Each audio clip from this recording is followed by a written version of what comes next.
Welcome to episode 99 of the Cycling Europe podcast. My name is Andrew Sykes. We're nearly there. We're nearly at number 100. More about that perhaps at the end of this podcast. But in a few moments, we're going to be listening to a chap called Gerald Huber. He's Austrian, but he lives in Paris, and he's going to be talking about cycling the Nordkapp 4000, which is a ultra long distance race from Italy up to the northernmost point of Europe.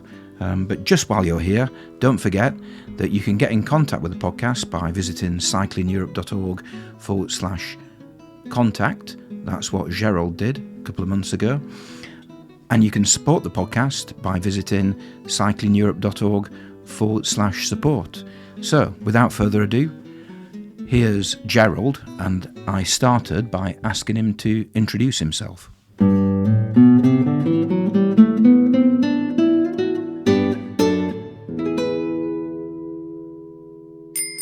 So I'm Gerald. I'm living in Paris since over 20 years now. Originally, I'm from Austria, and I'm having a normal office job in Paris in a pharma company working in finance. I'm married. I have 2 teenage kids. And thanks for inviting me. And how would you describe your style of cycling? Actually, I would define myself as a commuter first. I'm cycling since always and commuting to work since many years. And then 9 years ago, I got my first road or gravel bike, and then I started to do some real road racing. Not racing, just doing some distances, 80, 90, 100, and then I did my first 200 kilometers, and I took pleasure in riding longer and longer rides. First in groups, and then on my own, doing the one-way group, and then alone back, or things like that. So I'm an ambitious commuter, I would say. Yeah, and I've got your Strava account here in front of me. Your longest ride, you are into long distance cycling. It says here your longest ride was 530 kilometres. Was that part of the Nordkapp 4000 that we're going to talk about? No, actually it was, my brother has an apartment in Belgium, so I took several trips cycling from Paris to the northern tip of Belgium. And once I decided, I want to try 500. I did several times 400, and then 500 means riding in the night and riding back. Actually, I missed the last train, and then I was obliged to finish, and that was just on my own, riding through the night, and it was fantastic.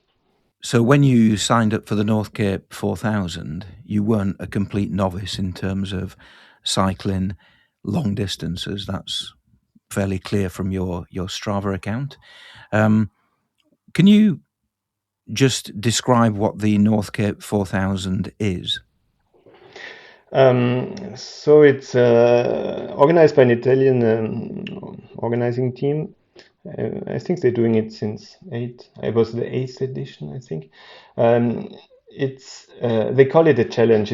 They don't call it a race. I think it's for endurance reasons or something. But it's an unsupported challenge with a fixed route. Means participants are gathering together at the starting point in Italy. It's always in Italy. When I participated, it was in Rovereto, which is close to the Garda Lake in the northern of Italy.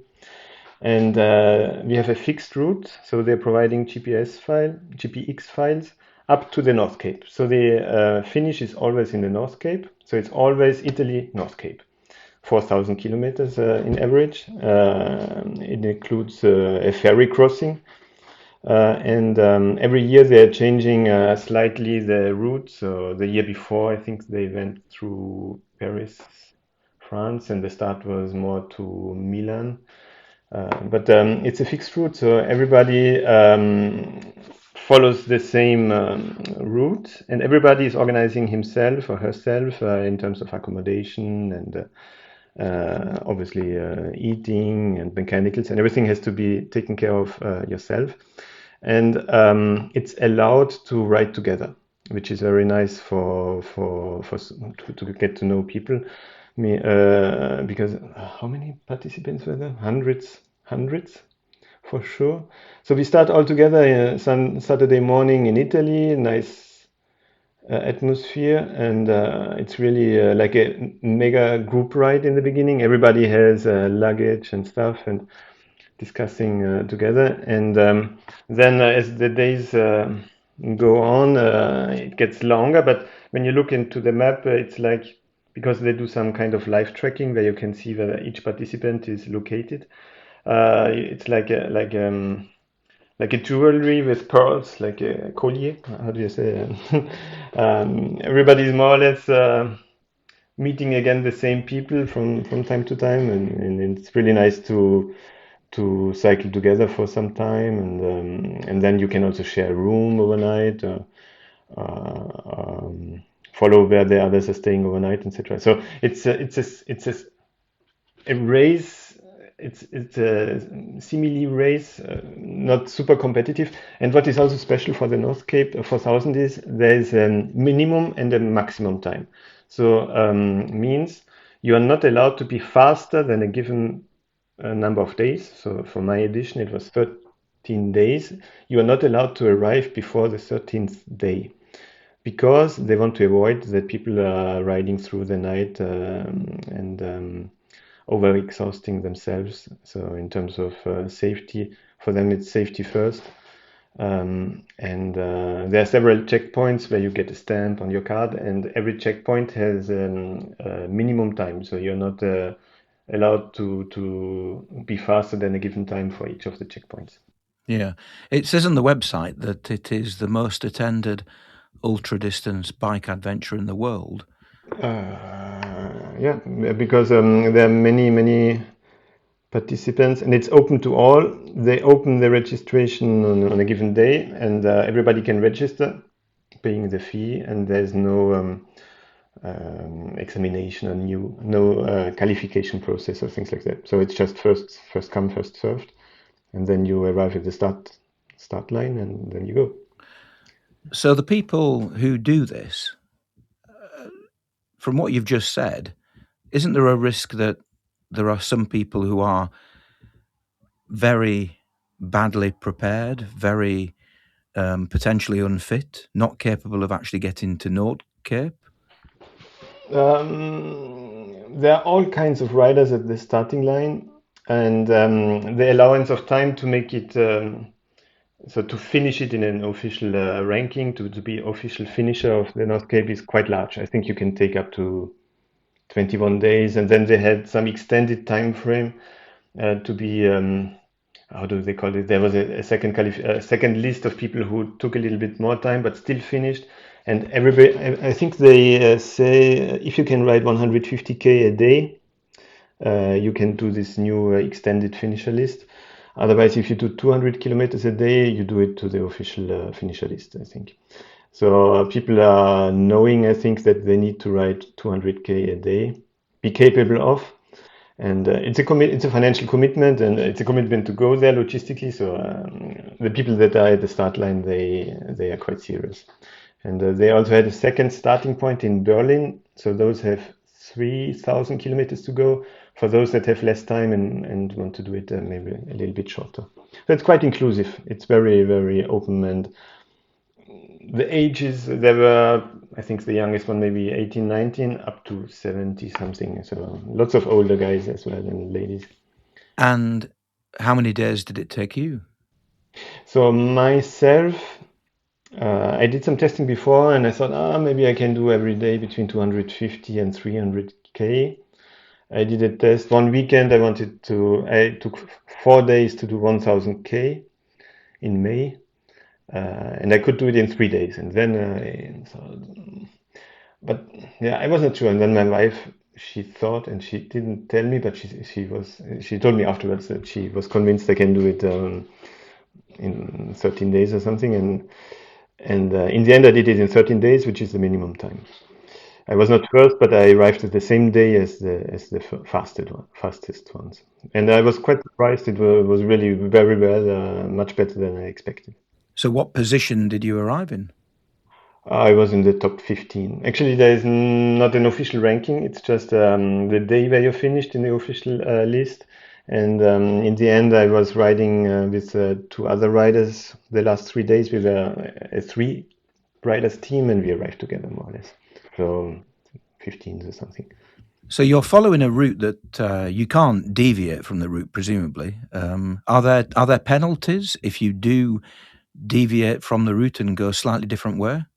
So of course you have to deviate from the rule to take a hotel room or to get to a restaurant, etc. And you're supposed to go back to the point where you left the track, and then you continue. Let me think.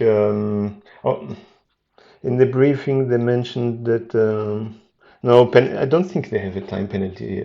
It's not really a race, so there is a principle of honor, I think, but no, I don't think they have this system of penalties or something like that.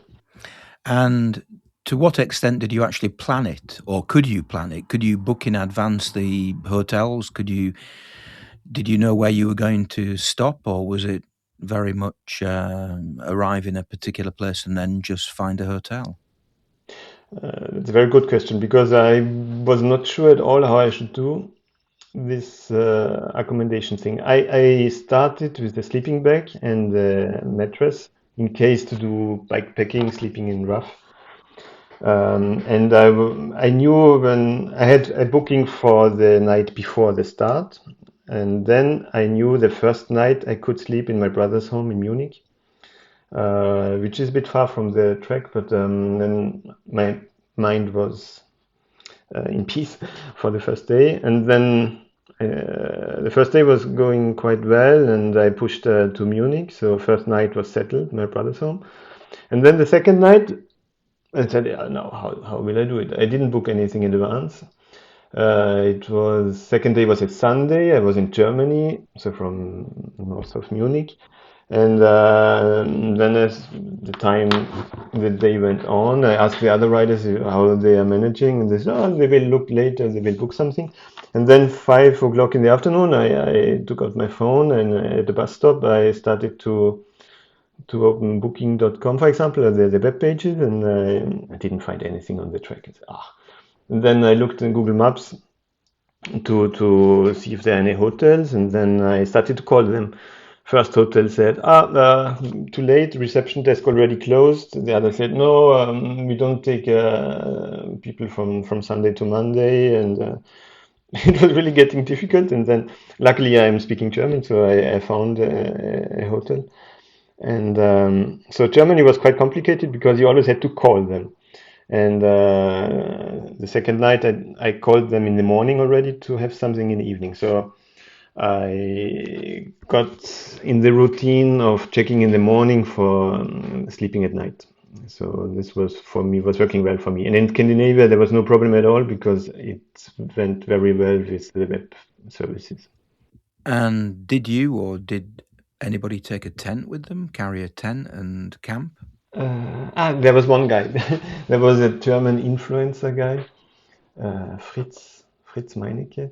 And we learned afterwards that he's really a big influencer in German-speaking market. And he had a tent, like a minimalistic tent, but there were some people sleeping rough, but more bus shelter style, I think. So some really slept out a lot. There was also a participant rider from Malaysia, Indonesia, from East Asia, and he was sleeping rough every day because we overtook him every day, and every day he was turning up again, and he was always sleeping out. It's very funny in the Nordkapp. People are meeting each other again and again, and rumors or stories are passing from one group to the other. So it's very community style riding. And Nordkapp is like a big room discussion group. Actually, it's really very nice. And what kind of bike were you using? So I was the only one, and I think I was the only one since many years that took a time trial bike. And the reason is it's like a triathlon bike, with extension bars, and you don't have this road bike handlebars. It's more like a triathlon bike, a TT bike, as you say in English. And I took this because I bought it 4 or 5 years ago, and I used it for my own personal long distance races. And it seems a bit counterproductive to use it for several days, but actually I'm quite comfortable on it. I have a good, I fitted it myself to be comfortable, and it's incredibly efficient in terms of effort you put in and speed and distance you get out. So comparing to other riders, I rode less hours per day, but my average speed was higher. And in the end, I was progressing like this. I was sleeping longer at night and cycling faster at day. And I'm not the youngest rider, and I'm not the fastest and not the strongest, but I had probably the most efficient bike. And for the luggage, I found there is some system where you have like a bag which has like a frame that you put on the axis, on the rear axis, which is really very convenient, and you can use it for every kind of bike. So it was perfect. The bike was perfect. Did you just try and eat a very calorific diet, lots of carbohydrates, or? That's a good point, because sleep and eat are very important in those kind of events. It's some people call it eating competition because you have to fuel yourself and you have to be able to get the calories in. So I started in Italy with my bike loaded with gels and bars and stuff like that. So the first day I just stopped to have some sandwiches in Italy, or some normal food from bakeries. And then I was lucky that I could stay with my sister-in-law and my brother, and they provided a super breakfast, and I took sandwiches for the day. And then it really started to get more. I had to take care of my own the second and third days. So usually we stopped, and most of the riders, we stopped at bakeries, petrol stations, and supermarkets to buy convenient food that you can eat while riding. So my strategy was to eat all the time and to eat what I like to eat, so where I have appetite. And in the evenings, once the hotel was booked, and if I had time, I went to eat something warm, often together with other riders, or we met by chance close to the hotels, because we all had the same route, and mostly every time in the hotel I met other riders. And in Germany, so it was normal. I ate lots of Haribos and jelly bars, gummy bears, things like that. And then in Scandinavia, you get those salty variants. They like the salty ones, and also the acid ones. And I think it was the third or fourth day, I ate too much of them, and my mouth got raw in the inside because of those acid stuff. And it's nice because you don't get in touch a lot with the locals, but then you see the supermarkets changing, and the supermarket of Sweden, etc., and taking lots of liquid yogurt, drink yogurt, and stuff like that. But always what you can eat, whether when you go out of the supermarket, you stuff it in your mouth or you eat it while riding. And so, but only normal stuff, because as much as possible, and always eating, and mostly cold, and maybe not very healthy, because you just eat what you find, what you can buy, and what you can put into your pockets. I've just been this morning to the weekly park run in my local town. I know you don't have park run in France because they ban it. But are you familiar with what the park run is? Yeah, I have an Australian mate, and I see on Strava he's doing those. Yeah. Yeah. And the people who organise it, they go out of their way to say it's not a race, it's not a race. But I guarantee that everybody who attends the park run is very keen to get a very good time, and it is impossible to eliminate the idea that the park run is on at least some level for most people a race, either against themselves or obviously against other people. Now, despite what the organisers of the Northcapp 4000 say, it must be impossible to eliminate the competitive element of it. You presumably did feel as though you were competing against other people. Yeah, you get in the game, and they have live tracking. They have live tracking ranked by progress. So you have a ranking, and discussing with the riders, everybody, because uh, there's this ferry crossing from Germany to Sweden, and then once in Scandinavia, the race for me started. Then I thought, okay, now I'm feeling good. I'm feeling great. I had some mechanical issues in Germany, and then on the ferry, you get out of the ferry together with, I don't know, maybe we were 20 or 30, and then it's a race of people getting out of the ferry the same day. But you're racing together because it's always teams. There's nobody not letting draft behind or something, because it's really collaborative. But of course, you look at where do I stand, and people at home are looking into the ranking and say, you go on. There's a guy just 10 kilometers before you, and maybe you can catch him up, and you get caught by the game, and it's very fun. It's motivating. But there's no prize in the end. But it's a game. It's a race. And if you see somebody at the top of the next hill, do you instinctively just try and catch them? I'm lucky that I'm a German speaker, obviously, and I'm speaking French because I'm living in France, and a little bit of Italian. And I chatted with everybody from the beginning. I just asked where you come from, dove sei, de où, etc. So in French, everybody knew me because of the bike, because it's a bit outstanding. And then I was the guy on the TT bike. And you recognize names and numbers, and then people you want to catch up, and then you chat a bit. So it's always nice to catch up. You always catch up with those people to discuss. And then there was the Fritz, the influencer, and everybody had the aim to take over, to be faster than him, because he was celebrating this event as the race of his life, etc. So it was really fun. And it was also fun in Germany because he was very, very popular, or he is very popular, and there were fans with signposts with his names and running.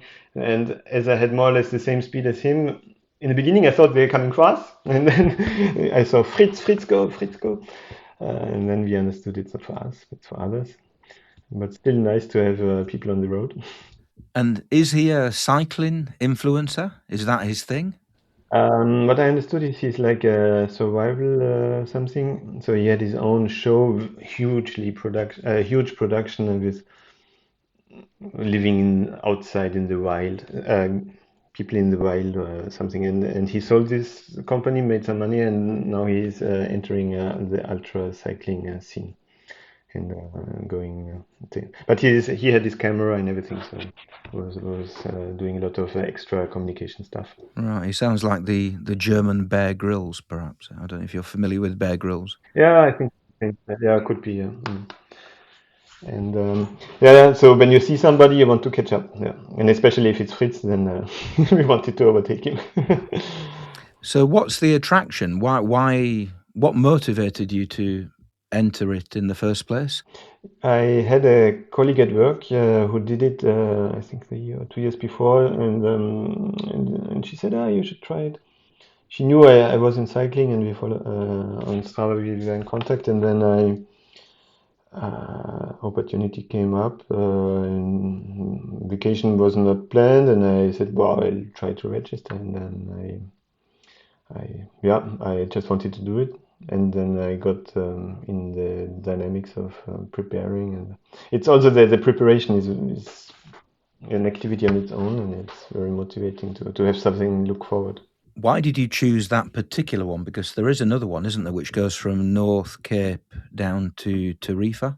Actually, I just knew of the Northcapp 4000. I knew there a series called Race Across France, Race Across Switzerland, and all those.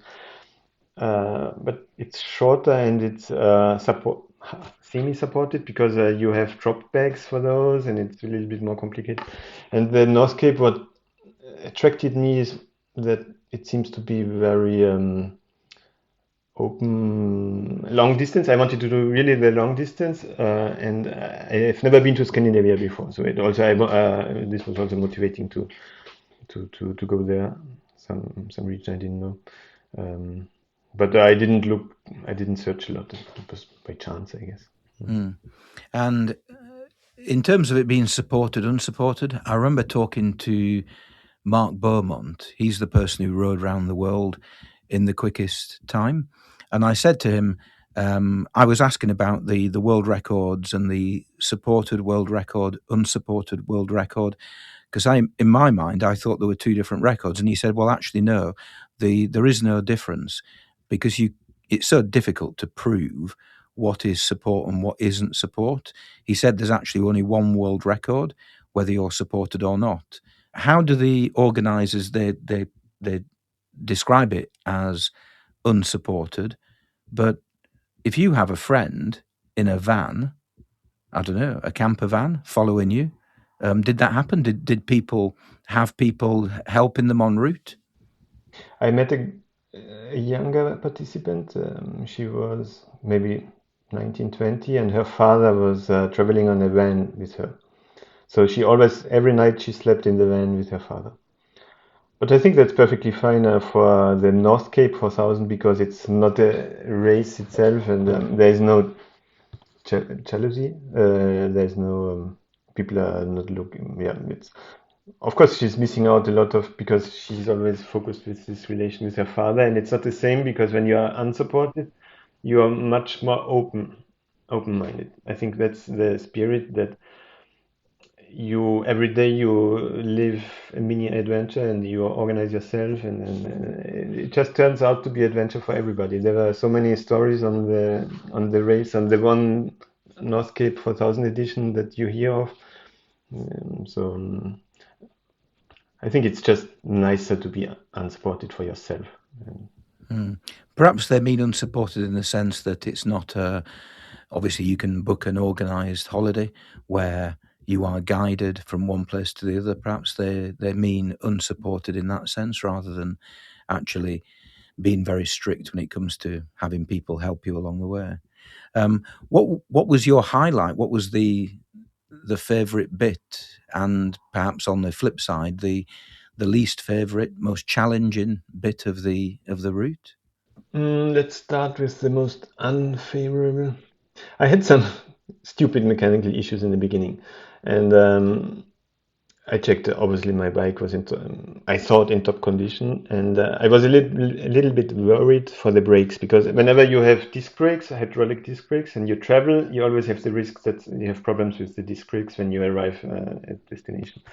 Those were fine, and then I thought everything is okay. And then on the morning of the second day, I got a flat tire. I replaced the inner tube. I thought no problem. And then I had another flat tire. I changed the inner tube again, and I saw that actually the problem was that the rim band moved to the side. It was not fitted perfectly anymore. And this was causing issues. But it was Sunday. I had to replace the rim band. It's not so easy to find something open, and then I could not pump it up to high pressure, and so the tire didn't fit correctly on the rim, because there was not enough pressure. I wanted to avoid to get the puncture, and I spent 3 days like this until Berlin, where I found a shop open. And I bought a new tire, and that new tire didn't fit because it was a different brand, etc. So in the end, once I have fitted this tire issue, then I didn't have any mechanical issues anymore. But it was very annoying to ride for 3 days with a dink, dink, dink. You know, the wheel was not round. It was not perfectly round, and this was really annoying. And we also had rain. 11 days out of the 13 days were at least once raining per day, and then so means wet feet for 11 days. Personally, I didn't have big problems, but some people were really suffering with the feet because wet feet is not nice. And the highlight for me, was in Scandinavia, like 10th day or something. I was more or less alone because a guy with whom I was riding, he had a mechanical issue, the Scottish guy, and I was alone for a full day. It was a long stretch. I didn't buy enough at the last stop. I only had 1 liter of. I thought it was drink yogurt, but it was oat milk. It was horrible. I had to drink 1 liter of oat milk, warm oat milk. I was quite, yeah, it was not in a good mood. And then I booked for the night, and then I saw a message. Gerald, um, did you find your room? Do you have a room? Can I share the room with you? Can I sleep? And I said, okay, no problem. It was Florian. No, I asked him, who are you? C'est Florian. It was a guy I met before, but we have a WhatsApp group, all participants. So he had my number, and then we met up, and there was also a Swiss guy called Fabio I met before. So we had the night at the same place, and the next morning, all of the three, we were starting at separate times on their own rhythm. The Swiss guy, he was always leaving at 4 in the morning. Florian at 5. I a little bit later at 6, something like that. And then again alone on the road. And in Scandinavia, it's really boring. It's very long. Once you have seen the woods, it's the same every day. And then I got a text message, from Florian, the French guy. Yeah, me and Fabio. He sent a screenshot, a photo of a service station. Go there, we will meet you there. And then they waited for me, and it was so nice because it was a proper rest station with a restaurant, and they were at the table, and they said, "We stopped for you to have a warm meal because you told us you hadn't had a warm meal for, I don't know, 2 or 3 days, and we waited for you. Now we have together a warm meal." And this was really, really the nicest meal I had because I was just missing the human warmth. And then we decided, okay, we finished together. We had still 2 days to do, and then we cycled the last 2 days together in a group of three. And Fabio and Florian, they were like 15 years younger than me, and so I felt like the old guy in the group. And the Swiss was a German speaker, Florian a French speaker, but we spoke English together. And then the last 2 days were fantastic. And I have to say, I'm the oldest one, but I was riding in front with my TT bike, and they were behind me drafting because the TT bike is nice to be fast. And then we finished together. So the highlight was this one lunch in the restaurant. A few years ago, back in 2015, I cycled from Tarifa to Nordkapp. I did it in a lot more time than you did it. Certainly not 13 days. It took me, I think, about 2.5, 3 months. And I was taking my time, obviously camping. But the most memorable bit of that journey was probably the final 2 days where I was approaching the island of North Cape.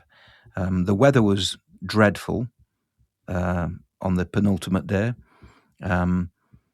But the thing that probably made it the most memorable, and not really for good reasons, is the tunnel at North Cape, which was, if people listening to this are not familiar with undersea tunnels, they're very different to tunnels through mountains. A tunnel through a mountain is basically just one long straight hole through a mountain, whereas an undersea tunnel, because it has to go underneath the sea, is very steep and then very flat and then very steep at the end again because it has to go underneath the sea. And very often in Norway, cyclists were banned from using tunnels because normally there's an alternative. There's a ferry, for example, and if there was a ferry, you couldn't use the tunnel. Some places there wasn't an alternative. There wasn't an alternative road or an alternative way of getting across the water. And in those circumstances, you could use the tunnels. And that was the case with the Nordkapp tunnel, because there's no ferry, and obviously there's no road, there's no bridge. And it was a very unpleasant experience. It was very frightening. And I remember the sound. I remember the sound because you had no real idea. When you're on a normal road, you can hear cars in the distance and you can tell which direction they're coming from. And you can tell whether they're very close or very far, not just behind you or in front of you, but physically when they get very close, you know whether it's going to be a close pass because you can hear them a lot more. In the Nordkapp tunnel, that wasn't the case. It was just, because of all the echoes, it was just really difficult to judge where the cars were coming from, how fast they were coming, whether they were going to kill you. It was just a really unpleasant, scary experience. So how was it for you? When did you do it? 10 years ago? 2015.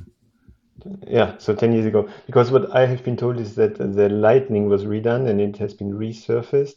And they said, for you it was easy. But I have been prepared. So everybody prepared me. In the WhatsApp group with my family, there was a guy who did it 2 times before. And there was this colleague of mine who did it. And both contacted me just before the tunnel. They said, you take all clothes you have on. You have earplugs, take earplugs. And I was with Florian and Fabio, and we did all the same. We put on all the clothes we had, the earplugs, and still I was trembling when I cycled down because it's really incredibly steep, and it's so fast cold. Because outside it's nice, and then you go in, and 1 second of the other it's super cold. It's freezing cold. And as you said, you lose orientation, and the noise is horrible. Even with the earplugs, it was really horrible. Fortunately, we were prepared, mentally prepared, because I took a video before of preparing ourselves. We knew it will be horrible, and everybody told us, and you're just happy when it's over. And then once arriving, because you have to go back from the North Cape, so you can cycle or you take I took the bus because I didn't want to do it again. It's really very unpleasant. I don't think it's dangerous because I assume that the drivers know that, I don't know, because there are buses and trucks going as well.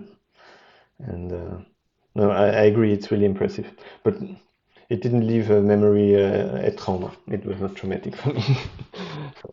I remember climbing out of the tunnel and appearing back into the light at the end of the tunnel, and just being a feeling of just relief that that I'd survived and that I hadn't been killed by a truck or a. Yeah, the steepness is incredible because, as you said, it's not like a tunnel in the mountain, but it's like a mountain in the tunnel because you go like over a hill, but down and then up again, and a really steep hill. But if I would do it again, I would remove clothes because there are some bays where you can change clothes. There's some space where you can go, and because going up is incredibly steep as well, and you get very hot. And this was not so nice. But otherwise, there is no choice. You have no choice. If you want to go to the North Cape, you have to take the tunnel. Yeah, when I came back, because obviously I'd arrived at North Cape, I cycled back to Honningsvag, and I took the Hurtigruten ship from Honningsvag, and that took me all the way back down to Bergen. So I didn't, fortunately, have to go through the tunnel again. When you arrived at North Cape, at Nordkapp, it's a very beautiful, isolated place, but there are buildings there. There's a monument, a statue of the globe. What kind of reception did you receive? Were there people from the organisation? Had they set up a finishing line, or were there other people there to celebrate with? Yeah, so the organizers, they were traveling, I think they had 2 cars, and so the organizing team was there with a photographer, the head of the organization, and there are only 2 or 3 people there. So they were waiting with the big camera and arriving, and then they invited us to take pictures in front of the globe. Of course, everybody took the same picture and stamp in the stamp book, and they interviewed some of us, and they took a picture of the bike, which was nice as well because it's a good memory. No, there was nothing at all. Actually, we arrived in the evening. Luckily, it was nice weather, but it's a bit of it's not very impressive in my mind. I liked the last day, but more the mainland part. Not the island itself is, yeah, nothing very impressive. Did you see the midnight sun? No, not 100%. It was in beginning of August. It didn't really get night, but at night I slept. I was sleeping every night on the bed under a roof. So I didn't. Yeah, actually the North Cape race is very nice because you have long days, and that's really an advantage. You don't have the challenge to ride through the night. You can ride for 20 hours without with daylight in Scandinavia. I think that's one of the positive things of the North Cape. So you came back on a coach, and that took you where to? Alto? Yeah, actually, my family. So I have my wife and the kids. They are teenagers. We thought about them meeting me in the North Cape, but the cost would not have been reasonable. It was really a big expense. So we took 1 week of family vacation in Helsinki. The problem was I finished too early. I finished 1 week earlier, and then we had some buffer. So I had a good week on my own. So I took my time. I took a bus back to Rovaniemi. So it was two buses from Norway to Finland, and then Finland. Rovaniemi is a big city in Finland. It's where the polar circle begins. And then I took a night train from Rovaniemi to Helsinki, and I met my family in Helsinki, and I flew back from Helsinki to Paris. What's next? Are you tempted to do the North Cape 4,000 again, because it's an annual event? Do people do it over and over and over again? Yeah, actually, there were some repeat participants. Some people are coming back after a pause of a year. I don't feel motivated to do it again because, as we said, it's a fixed route, and the Scandinavian part is not really so. Yeah, no, actually, but still, I got motivated to do again something, and the next step up for me can only be the transcontinental race, and I applied. I got the number, so this year I will do the transcontinental race, which is unsupported as well, but it's a proper race. And it's a free route race. That means every participant has to plan its own route. So there are mandatory control points and parcours, which are like stretches that everybody needs to do. And just for the fun, they always put in gravel bits, very long gravel bits, some technical bits, just to make people suffer or make it diverse.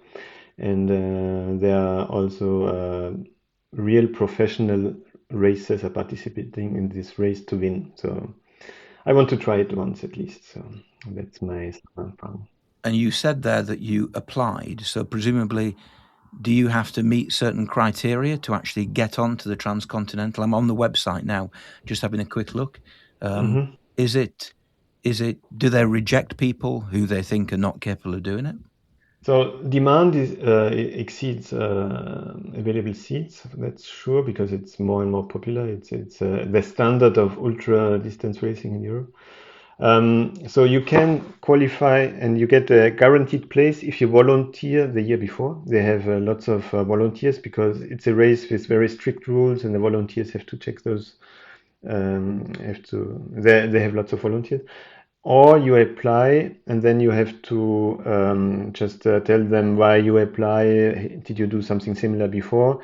And then you pay a small fee. You get the rule book, and then you have like an exam, like an online exam that you know how to navigate, how to plan a route, that you understood their rules, about safety, how to handle stray dogs in the Balkans and things like that. And then several weeks after, you get an email, accepted or not. And I think they reject a lot. Every year, you mentioned this earlier before we started the recording. Every year it's slightly different. Is that correct? Yes. So traditionally, it goes from Belgium to the Black Sea, I think. So one point is it's always crossing the Balkans. So Albania, Bosnia-Herzegovina, Sarajevo, Kosovo, countries like that. Then it went from last year. It went from Portugal to Bulgaria, and this year it goes for the first time from north to south, from Trondheim to Greece, southern tip of Greece, Kamalata, and so for me it's nice because it's like doing the same ferry crossing, but then the other way around. And they also do a special ranking for, they call it the green leaderboard, for people who arrive to the starting place on overland travel, so not flying, and also commit to fly back from Greece. Sorry, not to fly back from Greece, so only do overland travel. So I committed, I will do this ranking, the green leaderboard. And I think it's nice because the problem with all those ultra cycling events is people are flying there. And when you multiply it with the number of participants and the number of races that now are everywhere, yeah, the CO2 balance is not really, yeah. But I think you are traveling mostly by train also, if I understood well. And it takes time and effort, and it's good that they recognize this effort on the green leader on the own leaderboard, because it will take me 3 days to go from Paris to Trondheim, from Flixbus and ferry and coach, and it's not easy. Yeah, I think I, I don't like to fly for one, environmental reasons, yes, especially within Europe, where there are alternatives, but also it's just such a pain with the taking a bicycle on a plane. It's just kind of you have to wrap it up and oh goodness knows what. It's not always easy on the train, but it is certainly easier than taking it on a plane. Um, and what kind of training are you, because it is a race, Yeah, so you've moved from the North Cape 4000, which is not a race, to the transcontinental, which is a race. So how are you preparing? Are you doing it, is your preparation any different, bearing in mind that you've now entered a race? so as I mentioned before, I'm a commuter, so I'm a cycle commuter. So what I do, I extend the commute. I have several bikes, and I take the time trial bike now to commute once, twice a week. And I start earlier, and then I do loops. In Paris, we have like several spots where you can loop and train. But I have a full-time job, I have family, I cannot train more. So in terms of volume, I will do the same. And what's important for this transcontinental is the preparation, the route planning. It takes a lot of time because there's so many. Yeah, it's a different topic, but they have a system of a list of banned roads, so roads that you're not allowed to use, and then you have to double check that you're not on those roads, and you have to use Google Street View to double check everything. It's incredibly complicated. So this counts as preparation as well. It takes as much time as the physical training. And then they say, so the material, the bike is the same as last year, so I'm quite confident on this. What will be new is the sleep, maybe less sleep, because the distance is higher and the terrain is much more hillier than last year. Because North Cape is quite flat, the North Cape route. And it's not complicated at all in terms of there's no gravel, it's only on roads. So, but in terms of, and I try to run like you. And we don't have park runs, but my wife is a big runner, and I'm doing also some runs from time to time. And yeah, just to be general fit, I think you just need to be able to cycle a full day for several days, for many days actually. And presumably for the transcontinental, people do just take a sleeping bag and they will sleep under a bridge or next to a bush. Yeah. People do that, yeah?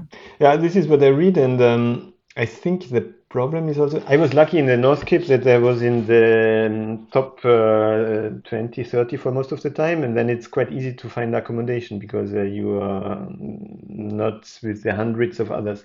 But I heard that those back in the field, they really had troubles to find rooms because everything was booked at the same day for the participants.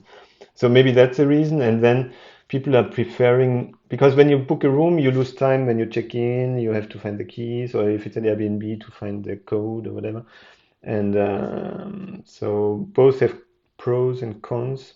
I personally, for me, it's important to have a proper rest in a bed. So if possible, I will try to be under a roof, but I will take a BV bag in case that I just need to sleep rough for an hour or two. Let's see.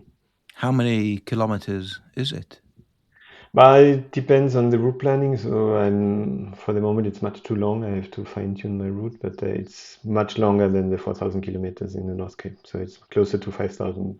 But between Trondheim and Kalamata in Greece, those are the two endpoints. There's only 1, 2, 3, 4 checkpoints. There's one in Flam in Norway, and then there's quite a distance to travel before you get to the next one, which is in the Tatra Mountains in Slovakia, and then another one in Sarajevo, and then the final one before you enter Greece is in Albania. So presumably there's quite a bit of variation in terms of the routes that people take, especially, I would have thought, between Flam and Slovakia. Yeah. So we are not supposed to discuss the details between participants, so nobody knows what the others are planning because it's really the unsupported part includes the route planning. So this is, and because of the band roads, you're more or less pushed to have. So there are some places where everybody has more or less to take the same route. But for example, crossing Poland, everybody will have to cross Poland, and there are several options. Yeah. And in terms of ferries, we have like a space of the Baltic Sea we are allowed to cross. So I think most will take the same ferry, and then but that's the spice of the transcontinental is the dot watching. For the dot watchers, then they see a huge cloud of points with different route options, and the cloud expands and then comes together at the checkpoints and the mandatory parcours. I think, and then there are people on gravel bikes with big tires, and then there are participants like me on road bikes. How do they decide what is a banned road? Obviously, motorways and things like that are banned anyway, but how do they decide on what is a banned road?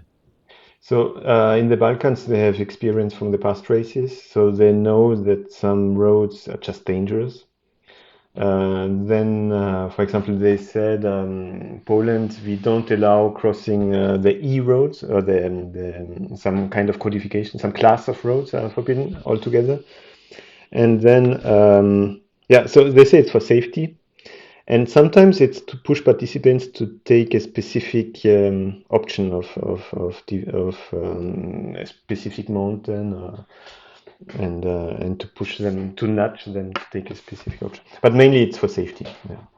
Yeah, because you said earlier before we chatted, the transcontinental race was originally set up by Mike Hall, the British cyclist who was tragically killed in Australia.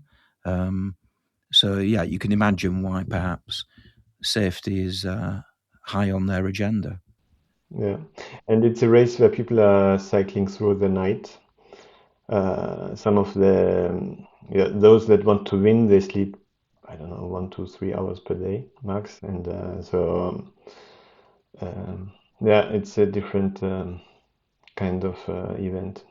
But coming back to the North Cape, I think the North Cape is really very open to everybody can do it. Every cyclist, let's say, I think most of your usual guests, could do it if they just commit to cycle every day the distance.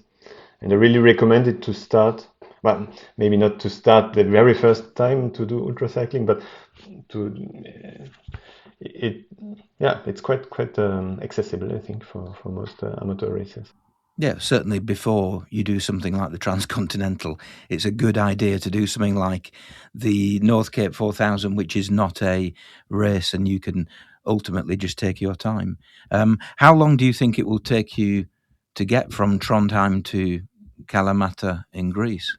I hope to do it so they have much tighter time gates. Only half of the participants usually make it in time. So first goal to make it in time for the gates. And then for me, the big unknown is the condition of the roads in the Balkans. I have been there when I was a kid, but I don't know those countries. And what I see on Google Street View, it can be very rough. So we'll see. I cycled from Greece along the Adriatic coast up to Trieste back in 2013, and Albanian roads were at the time, and this is now, well, it's 12, 13 years ago. At the time, the roads were comically bad, very, very bad condition, and the drivers were just lunatics. But hopefully that has improved in the last 13 years, you'd like to think. But the other thing about Albania, it's a very hilly country. There's the Albanian Alps in the north, which I presume you've got to go through if you're traveling from Sarajevo. And they are phenomenally steep hills, very, very steep hills. They're a bit that in Britain, we don't usually have mountain passes, switchback roads in the hills.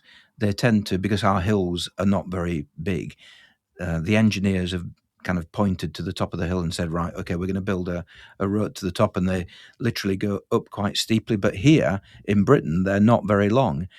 In Albania, there are some significant mountains, and I do remember some very comically, exhaustingly steep hills. So hopefully, I don't know, perhaps they've invested in the network of roads in the mountains since, but I hope for your sake they have, because they were a challenge. Yeah, I changed the gearing of the bike, so in preparation. But still, and I will bring. I'm hesitating bringing sandals or my trail running shoes, just in case. Well, good luck with the Transcontinental race when it starts in, I think it's July, isn't it? Yes, 19th of July. Yeah. Okay, well, good luck with that, and perhaps when you've done it, you can come back and say how it was. But yeah, thank you for agreeing to talk about both of those events. I think I'm not sure whether I would ever be tempted. I just prefer to do things a lot more slowly myself, but it's certainly an alternative way of crossing Europe on a bicycle. So, congratulations on having done it, and thank you for talking. Thank you, Andrew, for inviting me.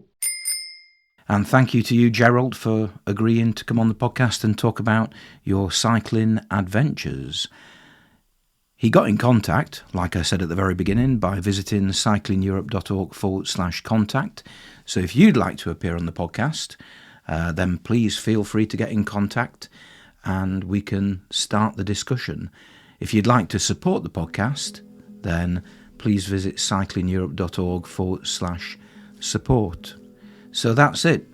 Episode 99 is almost finished, and the next episode will be number 100. I'll try and do something a bit reflective in episode 100, looking back on 99 episodes of the Cycling Europe podcast. I don't quite know how I'm going to do that yet, but hopefully, I'm currently on holiday from school. It's Easter, so hopefully by the end of the Easter holidays, I should have put something together. What I do know is that episode 101 has already been recorded, and that is going to be an interview with Helen Watson. She's a cyclist but also an author, and she has written about her 2009 journey along the Silk Road. Episode 102, potentially, might get recorded tomorrow. But anyway, we're getting ahead of ourselves. Thank you for listening to episode 99 of the Cycling in Europe podcast. Thank you to Gerald, thank you to Rob Ainsley, as always, for the music, and I shall be back hopefully very soon with episode 100. Thank you for listening and happy cycling.